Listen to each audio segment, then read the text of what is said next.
My lord, the decree can't be enforced. The courtroom falls silent.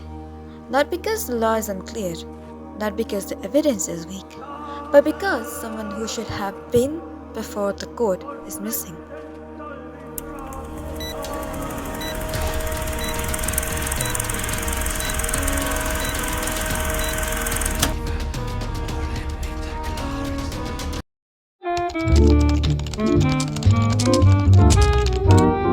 So I'll explain you what joinder of parties basically means. Joinder of parties refers to inclusion of all the persons whose presence is necessary for the effective adjudication of a dispute. Under civil procedures, parties are broadly classified as necessary parties and proper parties. Necessary parties, without whom no effective decree can be passed, and proper parties whose presence enables complete and final adjudication. Any defect in this joinder leads to misjoinder or non-joinder. So, when does actually misjoinder of parties happen? Misjoinder of parties happen when parties are joined without any legal interest in the subject matter or cause of actions are improperly combined. Let's understand this with an example. If A sues B for breach of contract and unnecessarily joins C, who has no connection to the contract, it is the case of misjoinder. So, what is the legal position of misjoinder in the civil suit?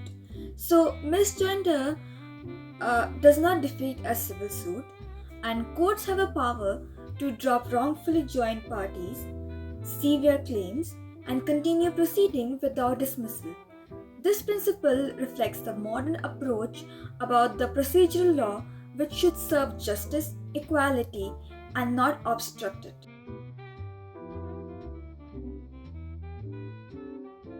So now let's talk about various types of non-joinders of parties.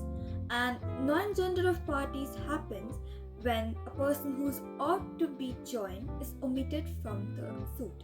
So there are two types of non-joinder parties: non-joinder of necessary parties and non-joinder of proper parties. Non-joinder of proper parties is curable, but non-joinder of necessary parties can be fatal. In a suit for declaration of title, failure to implead the actual owner makes the decree ineffective.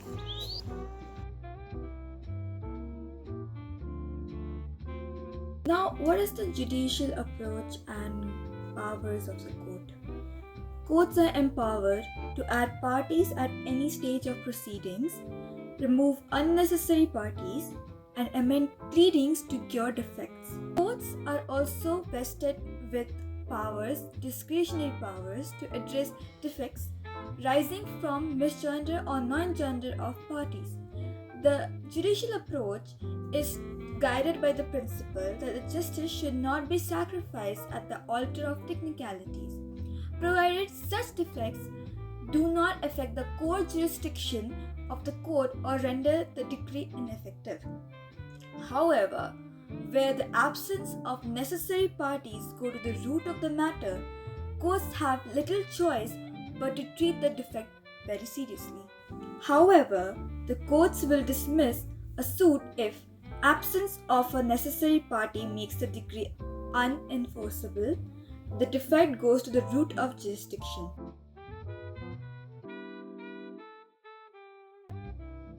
So let's talk about impact of civil proceedings and what is the impact of misjoinder and non-joinder parties on civil proceedings. So misjoinder and non-joinder of parties plays a very significant role and very significant impact on civil proceedings, which includes procedural delays due to objections and amendments, increased litigation costs for the parties involved, passing of ineffective or unenforceable decrees, passing of remand or dismissal, and multiplicity of proceedings when fresh suits become necessary. Therefore, proper identification and joinder of parties are crucial for ensuring efficiency, finality, and fairness in civil litigation.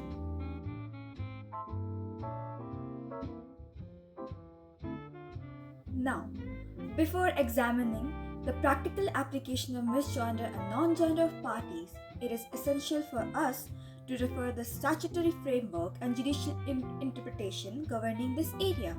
The Code of Civil Procedure 1908 provides clear provision dealing with joinder of parties, which has been consistently interpreted and refined through judicial pronouncements.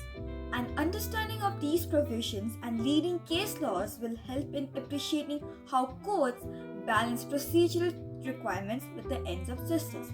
So let's take a look at statutory frameworks while also taking a close look at case laws.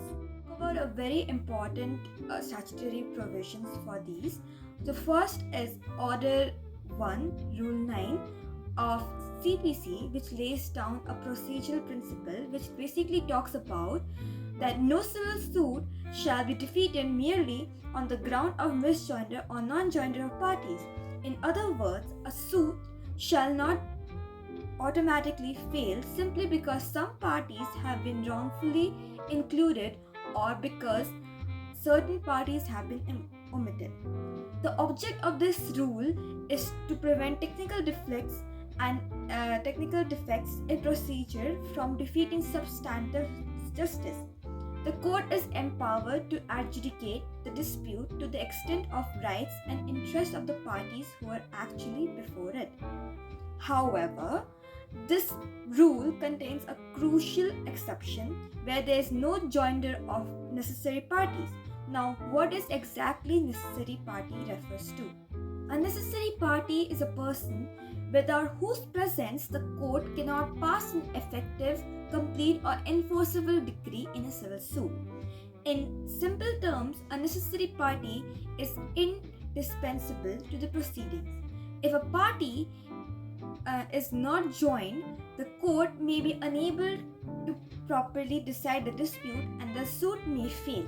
A party is considered necessary when there must be a right to relief against the party in respect of the matter in dispute, and no effective decree can be passed in the absence of that party. Both conditions must be satisfied. Let's understand this with an illustration so that it's easier to understand. In a suit for declaration of title, the true owner of the property is a necessary party. Second illustration, in a suit for specific performance of a contract, the parties to the contract are necessary parties. And the third illustration is, in a partition suit, all the co-owners are necessary parties. So, what is the legal consequences of non-joinder? If a necessary party is not impleaded, the suit may become defective and any decree passed by the court may be ineffective or unenforceable. So, in case law of Razia Begum versus Sazi Badi Anwer Begum, AIR 1958 SC 1886, the Supreme Court held that a necessary party is one without whom no effective decree can be passed by the court. This is why non-joinder of necessary party is an exception under Order 1, Rule 9 of CPC 1908. The suit may become defective. A necessary party is one without whom no effective or enforceable decree can be passed. In such cases, the absence of that party to the very root of the matter and the court may be unable to proceed meaningfully. Thus, while Order 1, Rule 9 promotes flexibility and avoids dismissal on technical defects, it also safeguards the requirement that all essential parties must be present before the court. Order 1, Rule 10 offers wide discretionary powers to the court to correct defects relating to joinder of parties. Under this provision, the court may at any stage of proceedings, either on its own motion or any application by the party, add a necessary party whose presence is essential for the effective adjudication of the dispute, strike out any unnecessary or improperly joined party whose presence serves no legal purpose in the suit.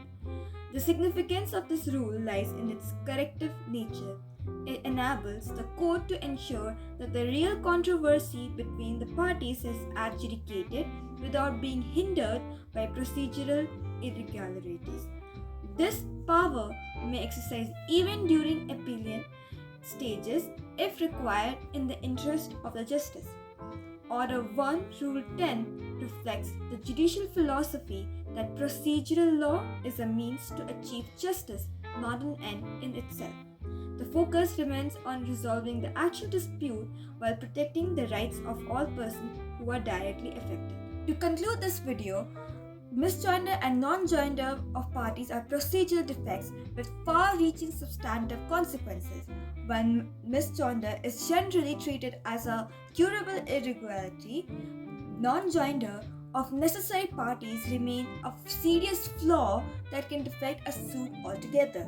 The law seeks to strike a careful balance between procedural discipline and substantive justice, ensuring that disputes are decided effectively with safeguarding the rights of all concerned parties. Thank you.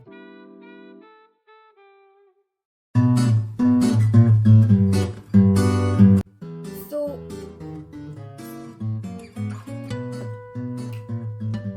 now what are the various types of misjoinder parties and what